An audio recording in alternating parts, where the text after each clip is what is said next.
Hola amigos, sean ustedes bienvenidos a Red Privada, el lugar donde estaremos viendo las pequeñas historias, las historias olvidadas y la verdadera historia de nuestro México. No nos vamos a quedar únicamente con la historia oficial, la que vemos en la tele, la que vemos en la escuela, la que escuchamos en ceremonias cívicas cuando nos daba el sol a las 12 del mediodía.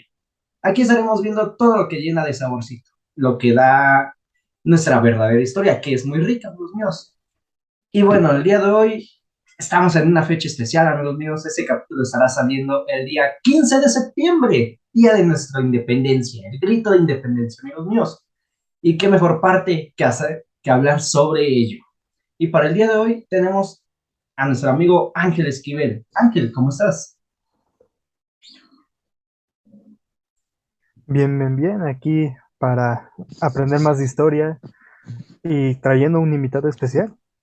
Un gran invitado, amigos míos. Muy amigo nuestro, de Ángel mío, un amigo personal, un gran conocedor de historia, de física y de construcción. Nuestro amigo Jafet Arbizu. Jafet, ¿cómo estás? Buenas noches. Muy bien, gracias. Aquí estamos, de invitados.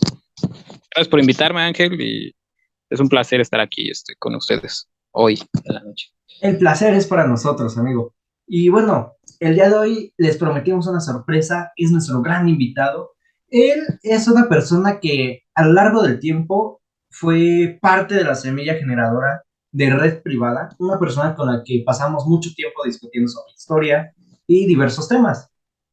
Personalmente puedo decir que gracias a este gran invitado hemos podido ir afinando un poco esta parte de la verdadera historia y esperamos que sea un gran capítulo, amigos míos. Eh, la, el capítulo pasado, amigos, estuvimos hablando sobre las causas de nuestra independencia. Platicamos cómo las guerras napoleónicas lograron tener a el llamado Pepe Botella o José Bonaparte en el trono de España, como Carlos IV abdica de una manera muy, digamos, deshonorable. Platicamos también cómo se iba formando estas tertulias literarias, Querétaro, en Necaxa, en Valladolid, incluso en la Ciudad de México, dentro de la casa de la Güera Rodríguez. Pero el día de hoy, amigos míos, vamos a entrar más a fondo. Llegamos a los últimos meses antes de que estallara el movimiento de independencia. Esos momentos en el que Ignacio Allende, Juan Aldama y Miguel Hidalgo estaban afinando los últimos detalles. Ese momento en el que la corregidora será encerrada y mandará el mensaje de que fueron descubiertos. Incluso estaremos hablando parte de los primeros días de la campaña de Miguel Hidalgo. Así que bueno, tenemos un gran capítulo y empecemos por lo primero, amigos míos. Al pensar en independencia, como contamos el capítulo pasado, se suele pensar que Miguel Hidalgo y Costilla era el padre, era el iniciador, era la persona que más al frente estaba. Pero no, realmente este personaje fue de los últimos que se suman al movimiento. El iniciador de una idea de autonomía, como ya platicamos, fue el virrey de Iturrigaray, quien empieza a pensar en autonomía junto con el señor Primo de Verdad y Azcárate y Lizana. Eh, Sin embargo, al pasar el tiempo ellos son encerrados, son juzgados y en 1809 se empiezan a reunir La Güera Rodríguez, Leona Vicario, Ignacio Allende, Juan Aldama y finalmente en los últimos meses Miguel Hidalgo y Costilla. Así que, ¿quién sería en este momento la cabecilla, digamos, del movimiento? Pues será el señor Ignacio Allende. Este militar de formación va a ser el que esté afinando los mayores detalles, el que junte los hilos de la Ciudad de México con Querétaro, con Valladolid. Va a ser la persona que meta a Miguel Hidalgo, la persona que comande en todo Guanajuato. Sin embargo, con el paso del tiempo, él irá bajando de rango, digamos. Así que bueno, cómo era Miguel Hidalgo. Ángel, Jafet, ¿tienen alguna idea de cómo era? Lo que sabemos de Miguel Hidalgo en sus retratos es totalmente fake. De hecho, no se sabe cómo era este carnal, porque cuando Maximiliano vino a México por, vaya, la corona mexicana, por segunda corona mexicana que tuvimos, am, él utilizó a un modelo alemán, eh, y mandó a hacer varios cuadros gracias a ese modelo, por decirlo así. Y luego las imágenes que tenemos en murales y así en el castillo de Chapultepec, en realidad no son, no es verdad. Hidalgo no era así, no tenía rasgos así. No se sabe cómo era. De hecho, hasta su vestimenta um, tampoco la sabemos muy bien porque pues no hay un fundamento como tal que diga, ah, sí, y así y así, ¿no? Pero sí, no lo sabemos, no sabemos cómo eran sus rasgos. De hecho, no, tampoco sus restos se dicen que están, pero en verdad nadie sabe a ciencia cierta si son los reales, por lo que he leído, y ya. ¿Tú, Ángel, Así qué es, amigos conoces? míos. Como comentábamos en el capítulo pasado, esta imagen de Miguel Hidalgo, del cura un tanto viejo, canoso y con gran calvicie prominente, es completamente falsa. Es formada por un pintor durante la época de Maximiliano. Recordemos que a su llegada a México, el señor de entrada es un extranjero, es impuesto y necesita hacerse del gusto de los mexicanos, necesita hacerse de esa aceptación, así que busca tener iconos patrios, varios, busca tener más fechas, busca tener a los héroes de la independencia, y entre ellos se dan cuenta que no existe un retrato de Miguel Hidalgo. Se cuenta que este señor no era muy ameno a que le hicieran retratos. Por lo cual delega a uno de sus hombres, a un pintor, precisamente a que consiga un relato de Miguel Hidalgo. Así que ese señor va hasta Guanajuato, se entrevista con varias personas ya mayores, de edad, más grandes, que pelearon con él, le dan más o menos digamos, le dan los rasgos físicos. Su nariz un tanto aguileña, en calvicie prominente, una mirada dura, pero a la vez amable. Le empiezan a dar los rasgos físicos y es de esta manera que logra ver que en la corte de Maximiliano había un personaje que, digamos, coincidía con la descripción. Si bien no era él, era lo más cercano que tenían a un modelo. Este señor se ha dicho mucho que si era médico, que si era botánico, que si era una especie de biólogo. También se ha dicho que si era alemán, que si era austriaco, que si era de Luxemburgo. Sin embargo, es a partir de él que se da este retrato. Así que estaríamos hablando de una imagen un tanto de un europeo, eh, se presume médico de profesión o especialista, y es así que tenemos el retrato de este personaje. Sin embargo, en cuanto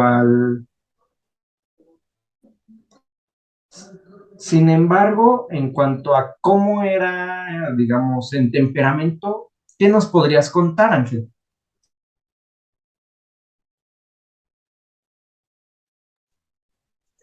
Pues en cuestión de temperamento, ya lo vimos en el capítulo anterior, le gustaba no seguir muy bien las leyes, bueno, las reglas, mejor dicho, haciendo traducciones en libros que eran considerados prohibidos, para poder hacer obras de teatro. Eh, También una cosa interesante que hace después del grito es liberar a los prisioneros, que esos prisioneros sirvan como soldados. Y un dato interesante también de Miguel Hidalgo es llevarse siempre la Virgen de Guadalupe. O sea, desde su primer movimiento se lleva a la Virgen de Guadalupe que estaba en su capilla. Después de un combate, deja ahí esa Virgen y toma a la Virgen de esa misma capilla y se la lleva. Y así está cambiando a la Virgen de Guadalupe en diferentes formas, principalmente porque se da la historia donde el primer, digamos, Virgen de Guadalupe que se lleva Miguel Hidalgo era un retrato pesado. O sea, el marco sostenido con su bastón era muy pesado y era el que varios esclavos, digamos así, o varios prisioneros estaban llevándolos, cargando. Y se dice, bueno, se dice, por que se le podría decir, que el último estandarte, que es el que todos nosotros conocemos, el que ponen que lo usó desde la primera campaña, realmente podría ser el último retrato de la Virgen de Guadalupe que usó. Así es, amigos míos. Y de hecho, esto es muy interesante porque va a ser un dato que toquemos más adelante en el capítulo. Así que bueno, de entrada vamos viendo que es un personaje joven realmente. Al estallido de la guerra él tiene alrededor de 57 años, por lo cual no es del todo viejo, si bien por el promedio de vida de ese entonces, digamos que era más del promedio, pero esto se debe a que solían morir muy jóvenes por enfermedades, por infecciones, básicamente por no tener la medicina necesaria en ese momento. Sin embargo, él era una persona no vieja, no joven, realmente se le considera que era un tanto atlético, eh, intelectualmente desafiaba mucho a la autoridad. Él, aunque es un sacerdote, es un párroco, llega a ser director director de cursos en Salamanca, me parece era, o en Guanajuato. Es ahí mismo donde da clases a José María Morelos y Pavón en su paso por la iglesia. Sin embargo, también vemos que como persona era muy ameno a las obras de teatro. Era políglota, él sabía hablar en español, en latín, italiano, francés, y hablaba otros 3 dialectos mexicanos, como es el náhuatl. Me parece que también hablaba eh,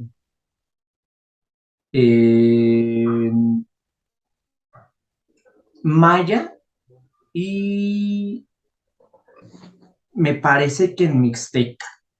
Este último lo tengo que confirmar, pero hablaba 3 lenguas originarias de México. El señor era una persona muy enamoradiza, rompía sus votos a cada rato. Se le cuentan hasta 9 amoríos, de los cuales surgieron varios hijos. Entre ellos, su primer amorío fue con una señorita durante su primer compañía que forma el de teatro. El señor traduce varias obras de Molière que estaban prohibidas en ese entonces. Eran parte del catálogo prohibido de la iglesia y de la corona española. De ahí que él mismo las tenga que traducir. Esta señorita de nombre Josefina la contrata él como actriz principal y con el paso del tiempo se va enamorando y llega a tener varios hijos con ella. Sin embargo, como ya sabemos, Iglesia siempre va a negar que tuvieron hijos, siempre va a negar que hubo algún amorío en ese momento e incluso los reubican de catedral. Es así que logra dar hasta Dolores, Guanajuato. Y bueno, Miguel Hidalgo también era una persona muy jugadora. Realmente contradice mucho lo que se tiene como valores morales en la iglesia. Eh, Él lo podemos comparar incluso como un Juan Charrasqueado. El señor era borracho, parrandero y jugador. Se tiene una anécdota que durante su paso por el instituto, estudiando teología, se le da una beca incluso. Beca que posteriormente apuesta jugando a las cartas y termina perdiendo todo. El señor tenía un gran problema de apuesta De hecho, es por esa misma razón que lo corren de director. De repente empezaron a desaparecer recursos y el señor a cada rato estaba borracho y estaba jugando cartas. Así que aplicó la de político mexicano y desapareció todo el dinero en sus juegos. Ahora también, Hidalgo, en sus momentos, digamos, más, ¿cómo decirlo? Más benefactores, más bonachones, llegó a pagar el impuesto de varias personas del pueblo, especialmente personas de origen indígena.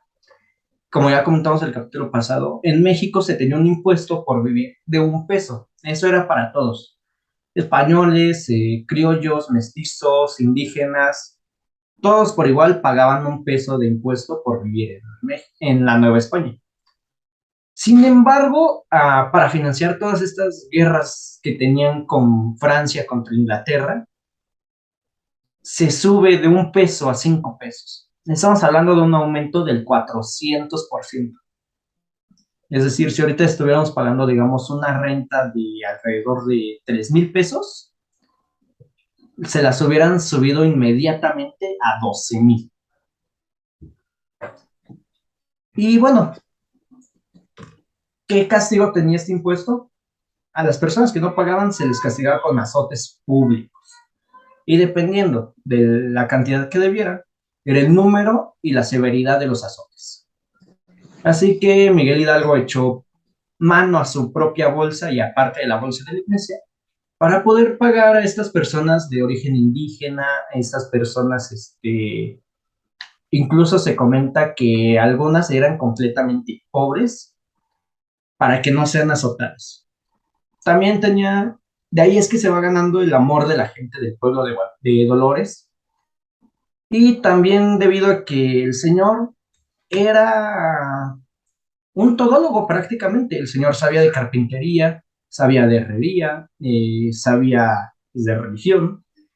Llegó a formar varias pequeñas empresas, sabía de zapatería, de costura.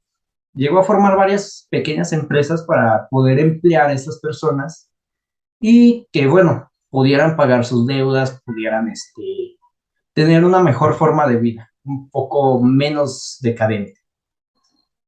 Entonces estamos viendo una persona que tiene un gran control, tanto religioso como pues por gusto, por méritos que se ha ganado realmente ante la gente. De ahí que Ignacio Allende, Juan Aldama y José Ortiz de Domínguez lo inviten a unirse a este grupo de, de conspiradores que se encuentra en Querétaro. Ahora, avancemos un poco más en el tiempo. 5 días antes, es decir, alrededor del 5 de septiembre de 1810, se comienza a descubrir esa conspiración. Se dice que fue por un esclavo de Ignacio Allende que da aviso a las autoridades que su patrón estaba llevando a mucha gente, que su patrón estaba guardando armas, que estaba recibiendo grandes cantidades de dinero, y se descubre la conspiración. José Ortiz de Domínguez, al ser, digamos, la persona de más alto rango en ese entonces, ya que era esposa del corregidor de Querétaro, que también ya explicamos más o menos qué era un corregidor, prácticamente era más que un presidente municipal, era, digamos que una especie de gobernador de ese momento.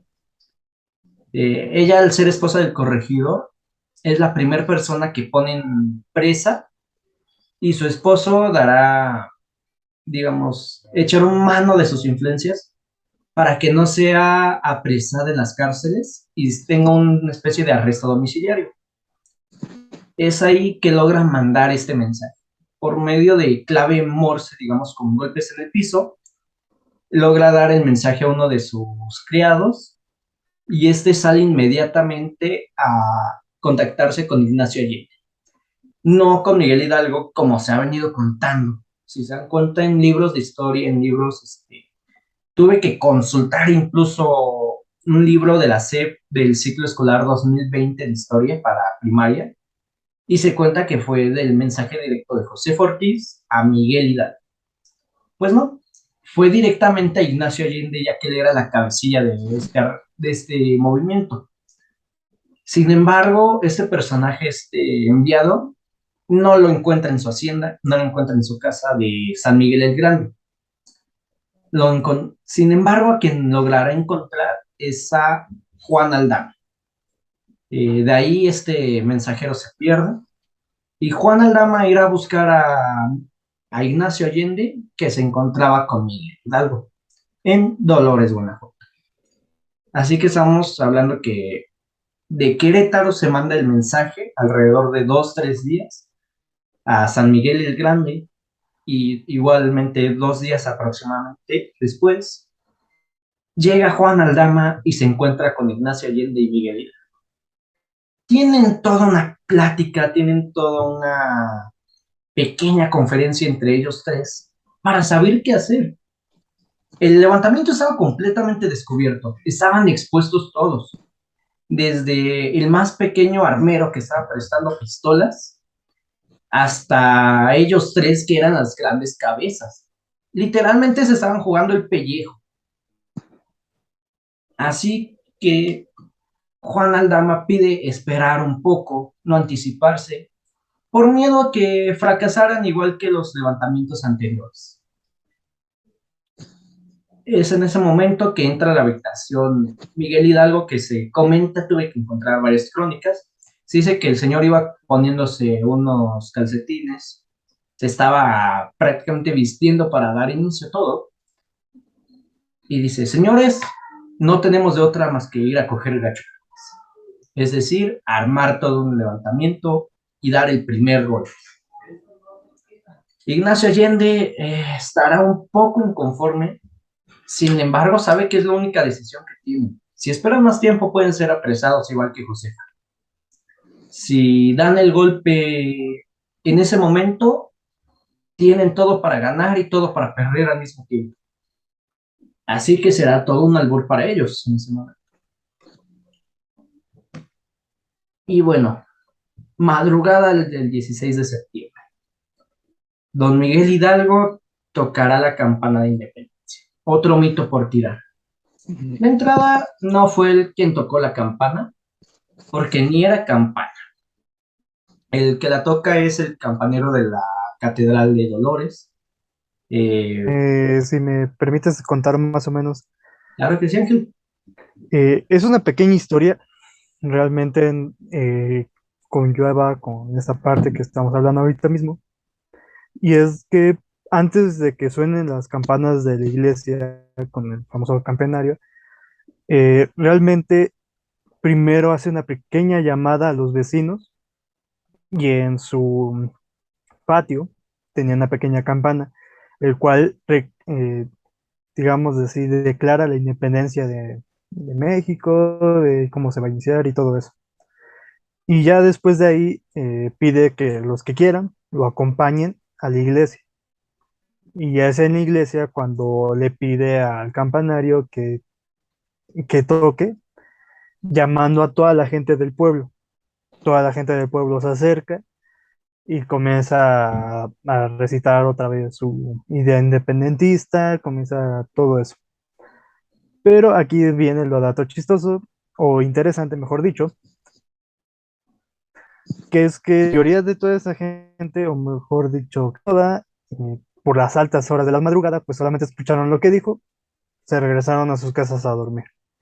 Los muy pocos que se quedaron con Miguel Hidalgo se fueron a la cárcel más cercana y comenzaron a liberar prisioneros para formar una pequeña unidad, un pequeño batallón de soldados, y ya con ellos comenzaron a irse a pueblo a hacer lo mismo. Si había soldados españoles, los incapacitaban y liberaban a los prisioneros y así comenzaban a armar su ejército poco a poco. Así es. Y mira que esto es muy interesante, la cantidad de personas que tiene, porque se va a dar en un momento más. Y bueno, ¿Por qué les decía que no era como tal una campana? Pues bueno, en ese momento Hidalgo sabía que la única persona a tales horas de la noche de que salieran era no tocando las campanas de misa, sino tocando las campanas que son utilizadas para una emergencia. Para esos tiempos ya se había formado, digamos, eran los inicios de los bomberos, tanto en Europa como en América, y se tenía por costumbre tocar lo que era un esquilón. Un esquilón es como una campana, pero mucho más pequeña. No sé si han visto, por ejemplo, en caricaturas antiguas, que sale el carro de bomberos y va uno tocando una campanita. Ese es el esquilón. Ahora, Hidalgo sabe que la única forma que salga es tocando esa campana de emergencia. Era una especie de señal internacional para llamar a un incendio, para llamar a una casa derrumbada, para llamar a una emergencia como tal. Así que la hace sonar a vuelo. Es decir, le están tocando en todo momento, salen las personas del pueblo, se amontonan en la iglesia, y es aquí donde dará su grito de independencia.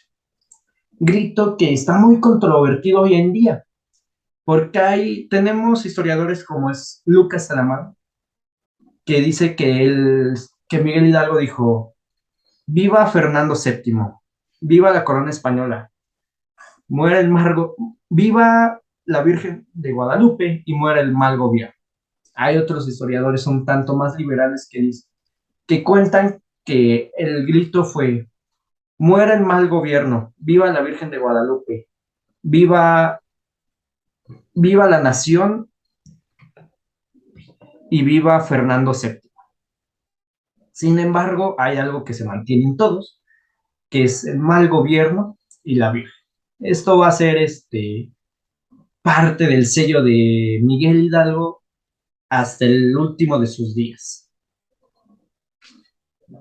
Y bueno, ¿cuántas personas más o menos imaginan que salieron? Ángel, Arvizu. Estamos hablando de poblaciones un tanto pequeñas de los 1810.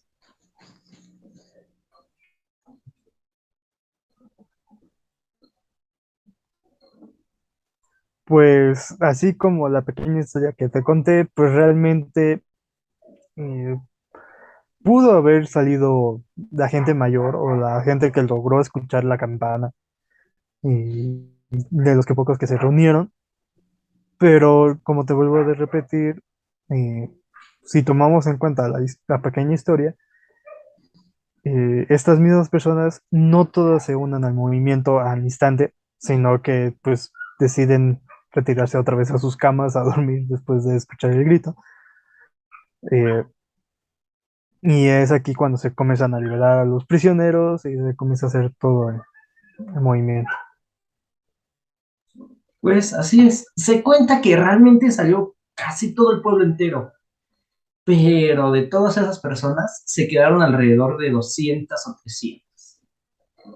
Así que Miguel Hidalgo sabía que la única forma de hacer crecer su ejército, que estaba formándose en el momento, era liberar a los reos, liberar las cárceles. Eh, si bien en el día de hoy tenemos el aspecto de unas cárceles que están completamente llenas de malvivientes, de personas que la mayoría merece estar ahí, en esos tiempos era completamente lo contrario. Se utilizaban mucho para meter que al señor que se robó una gallina, que en estos momentos específicos, las personas que no pagaban el impuesto, las personas que no querían tener a José Bonaparte como rey, las personas que estaban desafiando un poco esta idea de que Francia se quedara con España.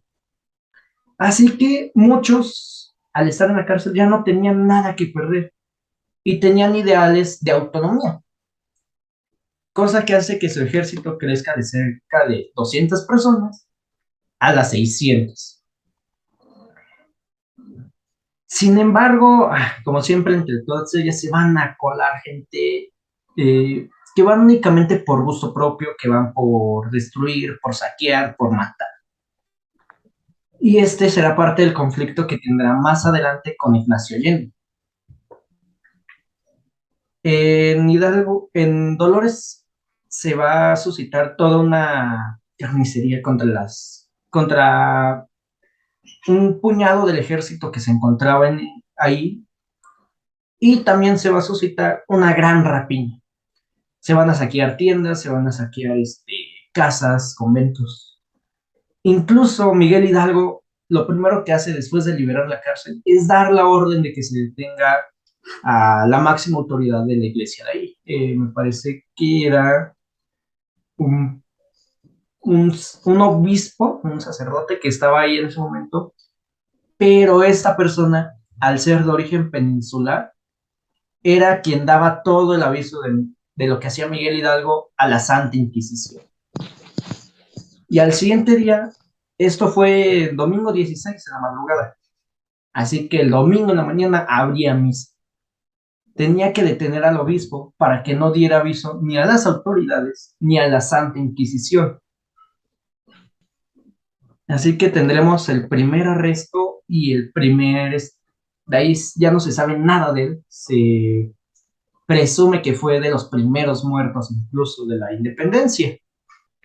Eh, pues bueno, aquí te voy a interrumpir tantito, Irving, Claro que porque sí. hay una pequeña historia ahí que, como tú dices, ya de ahí no se conocen muchas cosas que hizo Miguel Hidalgo, sino hay pequeñas historias de combates, como es el del Pípila o como son otras historias que tengan a Miguel Hidalgo de protagonista. Pero recordemos algo, recordemos que estaba la Santa Inquisición y recordemos que estaba el virreinato. Una cosa que ellos hacían era que si lograban capturar a alguien, no nada más lo fusilaban, sino que también intentaban borrar su historia, principalmente por ser uno de los independentistas. Como te voy a decir, no se sabe si fue el primero, o sea, no sabemos si fue el primer Eure en caer o algo parecido, pero sí fue uno de los pocos que se le intentó borrar de la historia. ¿Para qué? Para que nadie supiera más o menos su historia o algo parecido. Eh, Hay otros grandes que también participaron en la independencia que aunque murieron fusilados, aún se mantienen su historia, como puede ser Morelos y otros más que cayeron. Así es, vamos a tener mártires de los dos lados. Vamos a tener mártires del lado realista, como es el caso del general Riaño durante la pelea de Granaditas, pero también vamos a tener mártires como es el propio Hidalgo, como es José María Morelos. Vamos a tener incluso historias controvertidas como es el Pípila o como es el soldado Cureña, a quien le cargan durante la pelea de independencia, le cargan un cañón en la espalda para poder tener estabilidad. Le disparan una vez, lo dejan mal herido y él pide, general, cargue ese cañón, vuélvamelo a poner y destroce esos gachupines. Disparando por segunda ocasión un cañón de la época independentista. Cañón realmente viejo, realmente pesado y que le va a destrozar la espalda hasta la muerte. Entonces va a ser un periodo muy interesante, amigos míos. Esto es únicamente una probadita. Es para que las personas que les guste este tipo de historias, les vamos a tratar de dejar las fuentes al final del capítulo. Y bueno, es algo más que interesante de estudiar. Así que siguiendo un poquito con la historia. Después de que se apresa al padre de esta iglesia, será tomado el lienzo de la Virgen de los Remedios, me parece. Será el primer estandarte que ocupe Miguel Hidalgo y la independencia. Aquí, amigo Ángel Jafet, no sé si tienen alguna historia interesante.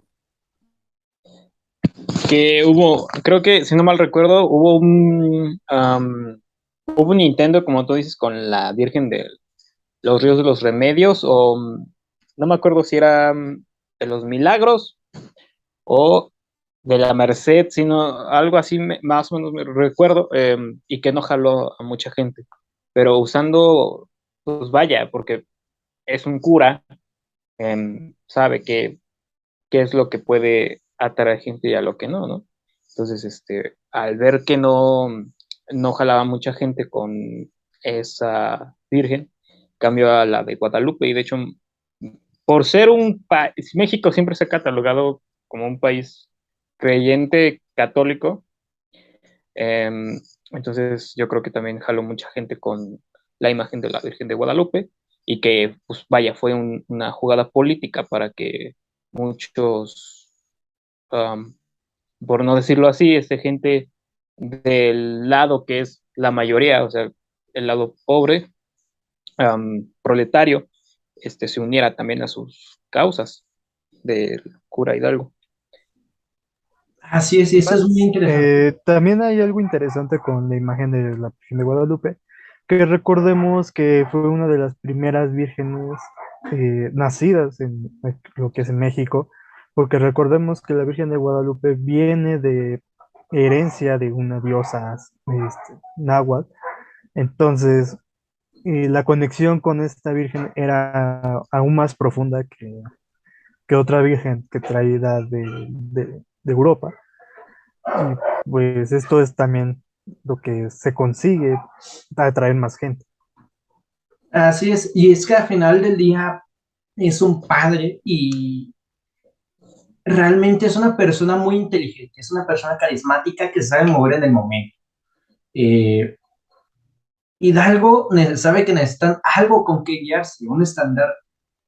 Al ser un teólogo, un religioso, sabe que la mejor manera de unir a todo este tipo de gente que era indígena, que eran pobres, que eran uno que otro medio militar, lo único que sabe que los va a unir a final de cuentas es su religión y su país. Así que decide tomar la imagen de la Virgen. Este dato no lo sabía, que estaba entre la Virgen de la Merced, de los remedios y todo esto, pero lo que sí sabía es de un dato que se cuenta que ya se tenía planeado una bandera precisamente para este tipo de ocasión, diseñada por el general Ignacio Allende. Son las llamadas banderas gemelas de México. Sin embargo, no pueden ser utilizadas hasta que Allende se regresa para San Miguel el Grande, a su hacienda, y toma todo lo que necesita. Esas banderas, amigos míos, los invito a que las busquen en Google o si pueden irla a ver al Castillo de Chapultepec, en la sección de las banderas que ha tenido México. Son literalmente dos banderas idénticas que él arma para llevar al frente del movimiento, que después de Miguel Hidalgo incluso él llega a llevarlas hasta Puente de Calderón, donde son capturadas y donde son enviadas a España. Ahí se mantendrán un buen tiempo, incluso serán olvidadas prácticamente, hasta que en 2010 se mandó una petición para que sean regresadas a cambio de las llamadas banderas de barradas. Y bueno, ahí hay un pequeño problemita porque se quedará una completamente para México y la otra estuvo a préstamo 5 años y en 2015 se regresó a España y se regresó igual una bandera de barradas a México. Así que bueno, vamos a seguir avanzando un poquito con esto. Días después, amigos míos, Miguel Hidalgo va a empezar a marchar hacia San Miguel el Grande para reencontrarse con Ignacio Allende. Sin embargo, en el camino se le va a ir sumando gente, se le van a ir sumando bandoleros, se le va a ir sumando gente muy enardecida. Miguel Hidalgo lo que sabía hacer era envalentonarlos realmente. Lo que sabe hacer Miguel Hidalgo era cómo alborotar a su gente para que pudieran ganar siendo menos personas que el ejército contra el que se iba a enfrentar y teniendo menos armamento. Así que él va a recurrir literalmente al odio, al desprecio, va a recurrir al lado oscuro, digamos, para que sus peleas no sean derrotas, se logren ser victorias. Sin embargo, esto va a ir dejando consecuencias, porque incluso en San Miguel el Grande, siendo la tierra de Ignacio Allende, va a tener incluso conflicto con él, porque Allende ya no podía, siendo un militar de carrera, él ya no podía con tanta desbandada de gente. Había saqueos, había matanzas, había una forma terrible de arrasar ciudades por parte de esas personas que llevaba Hidalgo con él. Sin embargo, Hidalgo las dejaba hacer, las dejaba saquear porque sabía que si se les ponía enfrente lo iban a destituir, lo iban a hacer pedazos sus mismos subordinados. Y si trataba de poner un cierto orden, no lo iba a lograr porque ya no iba a tener la misma confianza que antes.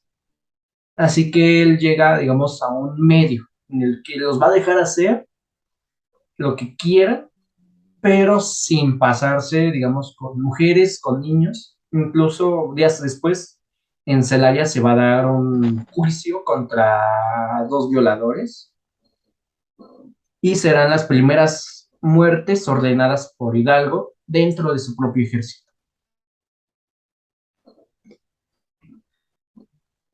Y bueno,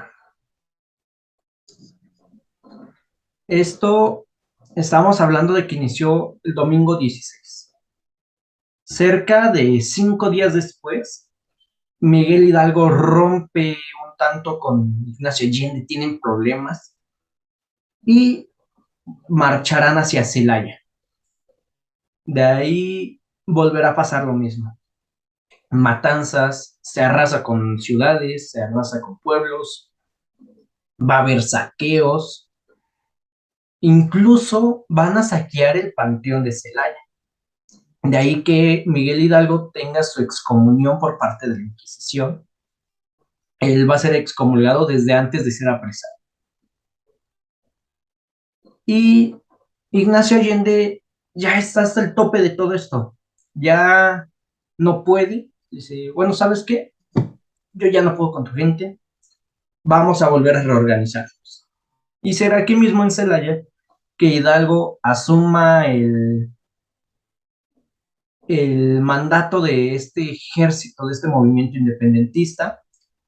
Ignacio Allende va a pasar a ser teniente y Juan Aldama, quien va a seguir a los dos y será en varias ocasiones el mediador entre ellos, pasa a ser un mariscal de campo, un mariscal de su ejército, digamos. Y bueno, va a seguir avanzando, va a pasar de San Miguel a Celaya, de Celaya va a ir a Totonilco, va a ir a Irapuato, va a ir a Salamanca y finalmente llegará a Granaditas. Eh, Aquí se va a dar toda una gran pelea. ¿Por qué? Porque durante estos pueblos, en cosa de 15 días que logran llegar a Granaditas, va a crecer su ejército de 600 gentes a 15,000. Hoy en día, bueno, decimos 15,000, pues a lo mejor lo que tiene es Zacatenco con sus estudiantes, ¿no? Pero si nos vamos a esos tiempos, eran poblados muy despegados, eran poblados con muy poca gente, eran poblados de indígenas, de personas que querían estar en paz. Así que tener 15,000 juntos en ese momento, bajo las órdenes de una única persona, que es Miguel Hidalgo, es algo de impresionar, tanto a propios como extraños. Así que bueno, ahora, ¿por qué no les parece, amigos míos? Si vemos un poco cómo se estaban organizando en Granaditas por parte del bando real. Ya hablamos cómo va avanzando Hidalgo, cómo va ganando gente, cómo va saqueando, incluso cómo llega un punto en el que sabe que tiene que poner orden en su ejército. Pero mientras, ¿qué estaban haciendo los reales, los realistas? ¿Qué estaba haciendo Félix María Calleja? ¿Qué estaba haciendo el general Riaño? Pues bueno, Calleja se encontraba un tanto perplejo, no sabía que fuera tan grande el armamento de Ignacio Allende, y más porque lo conocía. Calleja, Allende, Aldama, este, y Galeana, me parece, se formaron juntos en Veracruz, se formaron juntos en el mismo caserío de Jalapa, esperando que llegaran los ingleses, como ya contamos antes.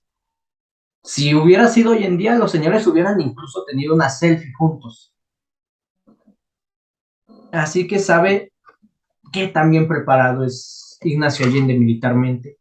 Sabe qué tan leal puede ser Aldama a Ignacio. Sabe cómo pueden mover a su propia gente y sabe que ya había varios militares involucrados. Así que él comienza a hacer su desplazamiento de la Ciudad de México a Granaditas, a Guanajuato, pero no les va a dar tiempo de llegar.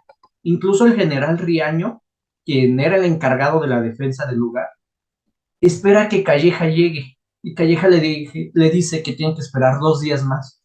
Sin embargo, él ya sabía que tenían al ejército de Hidalgo en la entrada del pueblo. Tanto es así que Riaño ya había mandado a poner barricadas con bultos, con arena. Siendo Guanajuato una zona minera, había incluso mandado a despedazar con el material que tenían en las minas y poner piedra ahí mismo, en las entradas del pueblo, para que no pudieran pasar. Sin embargo, sabe que la defensa va a ser difícil, sabe que la defensa va a ser sangrienta, sabe que la defensa va a ser toda una tortura para su ejército. Y se refugian en la Alhóndiga de Granaditas, tanto gente civil como militares. Ahora, ¿qué es una alhóndiga? ¿Alguno de ustedes, Ángel, Arbizu, tiene una idea de qué es una alhóndiga?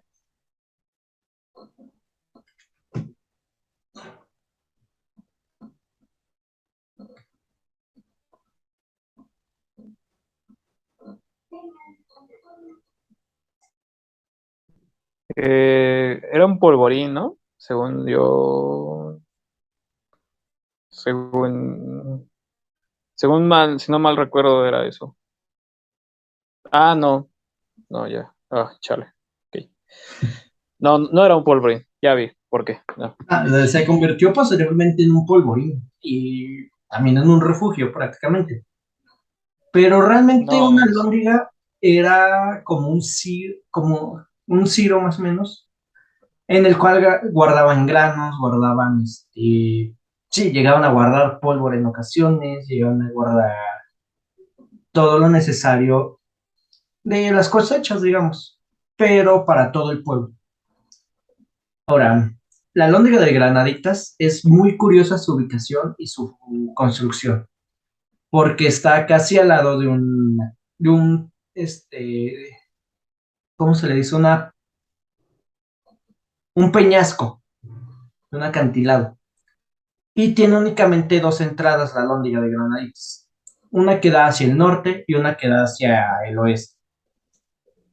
Eh, de manera que tenían que defender dos posiciones y tenían que tener una posición libre para abandonar la Londres de ser necesario, teniendo prácticamente a espaldas, a un lado, todo un peñasco. Estaban prácticamente sitiados, estaban con la espada en el cuello.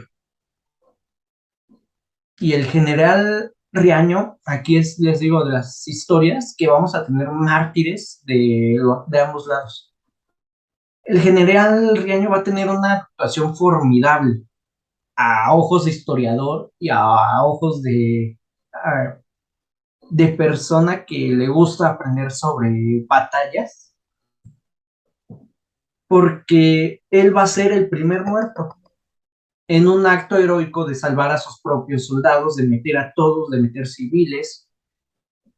Va a salir con pistola en mano a atacar para tener cobertura y recibirá una bala directamente en el ojo. va a caer muerto al instante y literalmente va a chorrear la sangre toda la escalera de la Alhóndiga de Granaditas.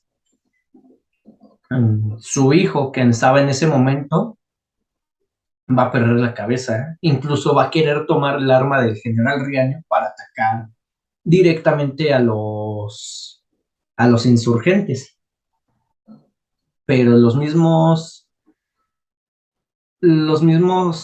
soldados que estaban ahí por parte del ejército realista le van a decir que no sea tonto, que no se arriesgue en vano y que les ayude a defender la posición. Ahora, a partir de aquí va a ser una pelea prácticamente de trinchera, pero también va a ser una pelea un tanto rápida. Estamos hablando de que el conflicto va a iniciar a la 1 de la tarde y va a terminar a las 5. Va a durar únicamente 4 horas esta batalla de la Alhóndiga de Granaditas. Y tendremos hechos, amigos, muy impresionantes, tanto por crónicas como por historiadores. De entrada vamos a tener el Pípila, vamos a tener, nos cuenta Lucas Salamán, quien estaba ahí en ese momento, que él vio cómo se cubrió el cielo completamente de negro debido a las piedras y a las balas que estaban aventando. Estamos hablando de que desde el techo de la Alhóndiga de Granaditas se subieron a aventar piedras de las que habían explotado anteriormente para cubrir la ciudad hacia los insurgentes y se aventaban tan seguido y tantas piedras que se nublaba como si estuviera pasando una nube grande. De ahí que van a tener que parapetarse un momento los insurgentes. Y aquí uno de los hechos más, digamos, impresionantes que tenemos, que es la historia del Pípila.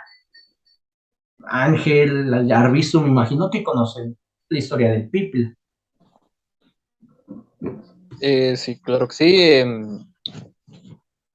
Hay un gran debate si su existencia sí era, o sea, si sí realmente existía ese men o no. Entonces, según Taibo, no existió. Y otros mens más, pero pues, la verdad desconozco si existió, no he investigado más a fondo. Um, pero muchos historiadores consideran que no existió. Eso es todo lo que sé del Pipila. ¿Tú, Ángel, qué conoces del Pipila?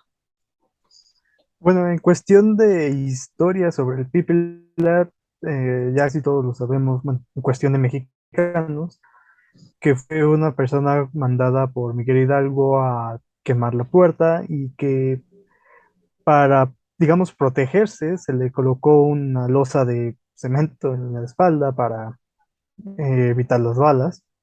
Pero como dice Arvizu, no se sabe si fue, bueno, si existió, que sí serviría como, digámoslo así, una buena propaganda en el sentido de un personaje que diera su vida por el movimiento. Así es. Históricamente, yéndonos de lleno a los anales de la historia, no existió el Pípila como una persona única. Sin embargo, fue una gran propaganda, tanto es así que se le puso nombre. El Pípila, mejor conocido como Juan José de los Reyes Martínez Amaro, se cuenta el indígena a quien manda Miguel Hidalgo con una losa de piedra en la espalda para poder cubrirse de las balas enemigas y prender fuego a la alhóndiga de Granaditas. Lo cual, pues bueno, vamos tirando este mito por partes. Número 1, una losa que cubra a una persona de las balas, que logre soportar incluso las piedras que lleguen a caer, es muy, muy, muy pesada como para ser cargado por uno solo, de entrada. Segunda, la Alhóndiga de Granaditas nos la han pintado en libros de historia, nos la han pintado en portadas del Atlas de México a veces. incluso en imágenes oficiales, como un indígena que únicamente portaba una antorcha y la piedra en la espalda. Ahora, si buscamos imágenes de la Lóndiga de Granaditas, ya sé que no es la misma puerta de ese entonces, pero es una muy similar. Esa puerta es gigantesca, tanto de tamaño exterior, digamos, altura, como de grosor. Es una puerta muy gruesa, muy pesada, que aunque hubiera sido de pura madera, prenderlo hubiera tardado un hombre con una antorcha 5 días. La única forma de encenderla era untando brea y prendiéndola desde varias zonas. De aquí que historiadores, como lo es Carlos María Bustamante, asegura que sí, sí es verdad el Pípila, pero no como una persona única, sino como varios indígenas que cargaron no una losa, sino lo que se conocen como lajas, que se utilizan en la minería. Son piezas más o menos de metal que hubieran podido cubrirlos, hacer una especie de caparazón de armadura y que hubieran podido cargar estas personas. Varios llevando brea, otros llevando las antorchas para incendiarla. Y bueno, investigando un poco me quise meter de lleno. Y sí, las lajas que se utilizaban de aquel entonces tenían el grosor suficiente, la fortaleza suficiente para parar las balas, tenían el peso no tan, digamos, descabellado como para que una persona lo cargue, y prenderla con brea desde varias partes de la puerta hubiera servido, porque ha pasado en otros momentos de la historia. En películas incluso como es Robin Hood, lo podemos ver que prenden la puerta de un castillo con brea y con varias flechas en llamas. Es algo de hecho muy parecido de películas de esa época medieval, que se prendían, que se echaba brea en las puertas de los castillos, se prendía y se podía entrar después.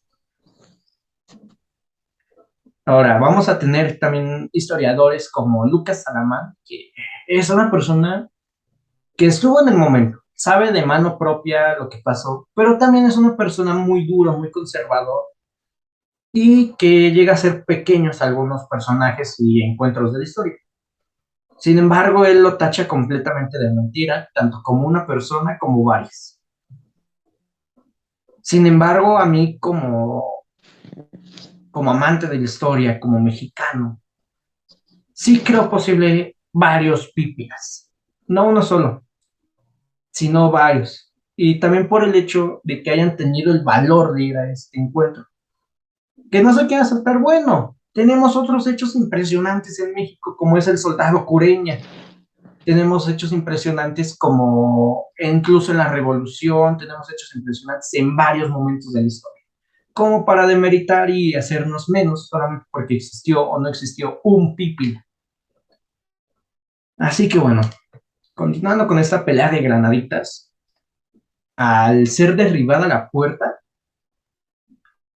van a lograr entrar los insurgentes, va a armarse toda una matanza.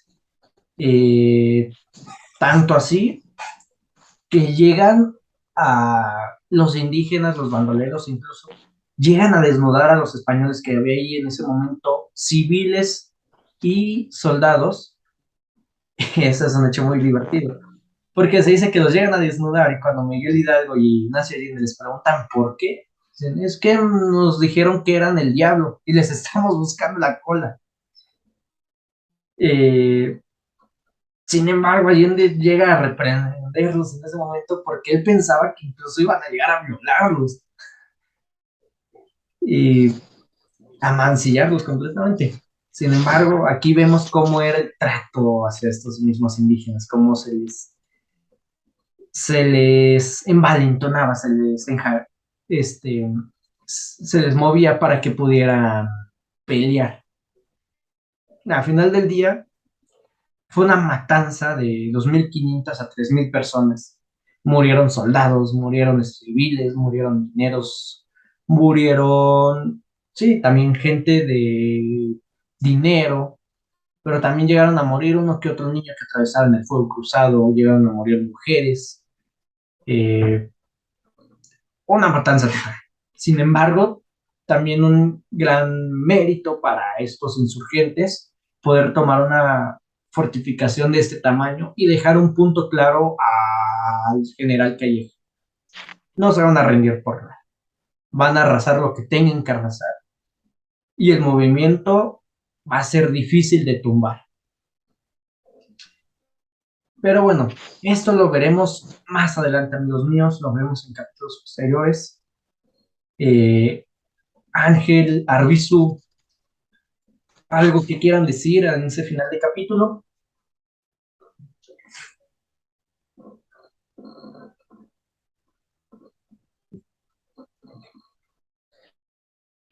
Um, el...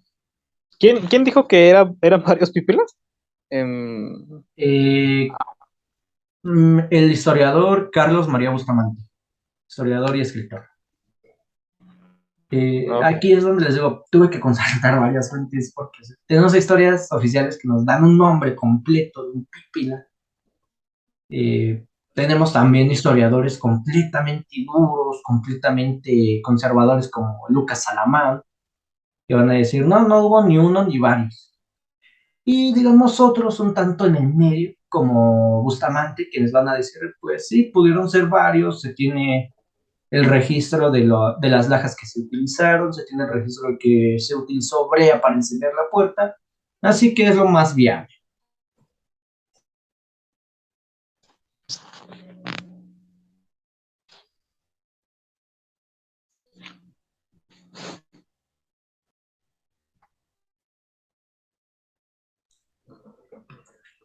Y bueno, amigos míos, el día de hoy hemos llegado al final del capítulo del Grito de Independencia, estuvimos avanzando varios días.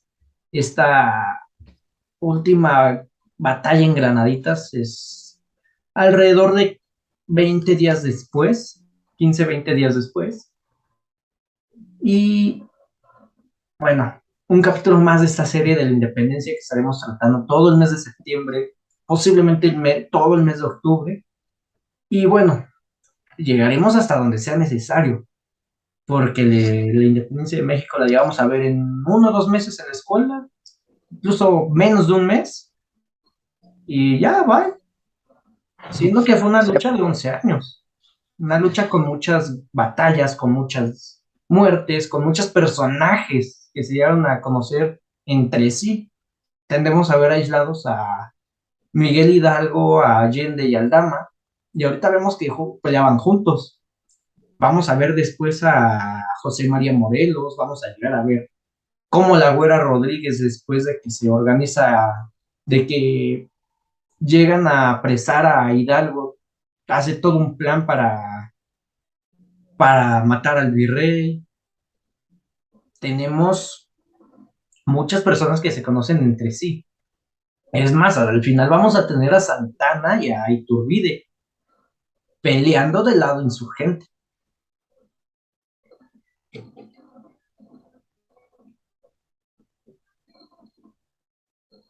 Así que bueno, amigos míos. Ángel, ¿con qué te quedas del capítulo de hoy? ¿Qué nos puedes decir? Pues que realmente la historia de México es demasiado extensa, principalmente lo que es la independencia, una guerra que tuvo que ser, bueno, que fue muy importante, mejor dicho, que fue la libertad de México. eh, Todo esto de nuestros héroes patrios, de que no nada más son unos pocos que son los que escuchamos en el grito, sino que hubo muchos más. Muchos detrás.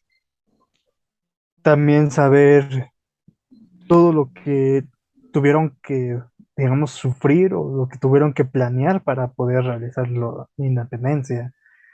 Recordemos que también la independencia no siempre ganaron los independentistas, sino que también hubo derrotas, algunas derrotas muy importantes, pero es algo que se tenía que haber hecho para poder tener un país independiente que no fuera controlado por 100% por otro país. Así es, una lucha que, no, Em,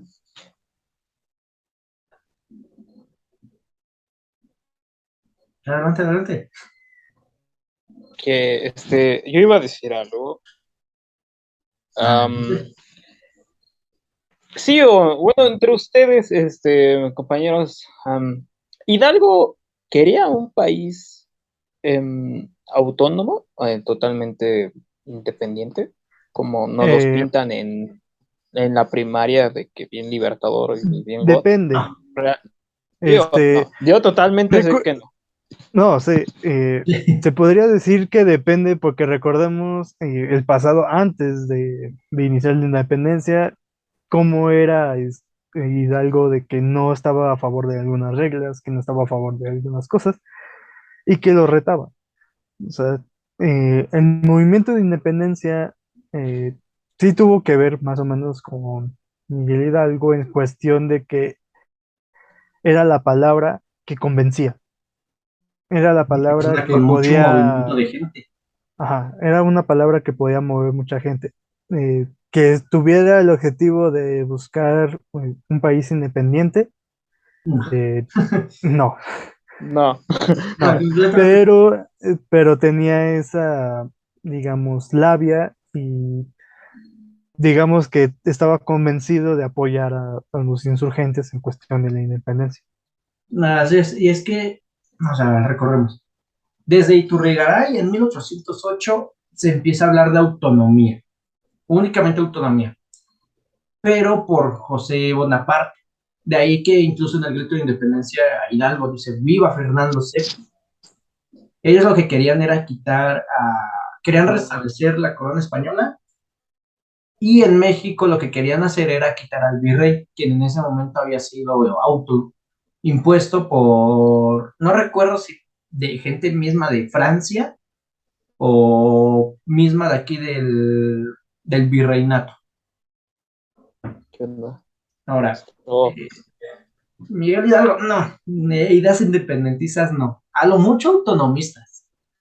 Y eso porque era una persona que le gustaba ir en contra del sistema. El que sí siento que tenía más ideas independentistas va a ser Allende. Allende y posteriormente Morelos. Yo lo considero, siempre lo he considerado el héroe de la patria, el padre de la patria de México. Sí, por dos. Ese sí debería de ser Era un señor que tenía bien puestos los objetivos y que hizo cosas tanto militares como, digamos, jurídicas y civiles para que ya fuera completamente aislado de una corona.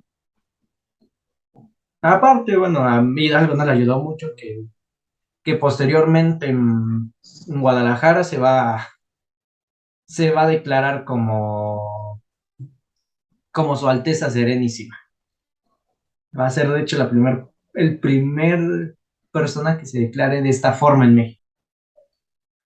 Y bueno, amigos, hemos llegado al final del episodio. El tiempo apremia realmente. Fue un gusto tenerlos con nosotros, fue un gusto poder platicarles sobre el grito de independencia. Festejen realmente este 15 de septiembre, este 16.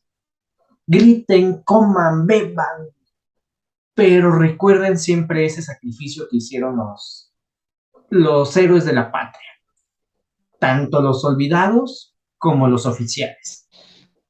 Y bueno, amigos míos, no olviden seguirnos a nosotros como Red Privada o Red Privada Podcast en todas nuestras cuentas. Escúchenos en las plataformas de audio que más les guste.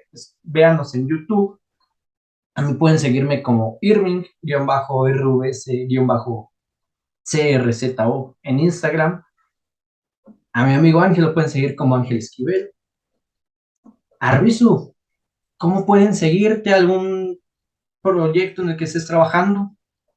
Jafet Aritzu, es mi Instagram. Me gustaría que me sigan, si pueden. Estoy trabajando con unos compañeros en algo de terror. Todavía está en proyecto. Esperemos ya tenerlo ya en físico y ya después tendremos algunos invitados. La temática es totalmente de terror y cuando se haga, pues lo postearé en mis redes. En Instagram estoy más activo.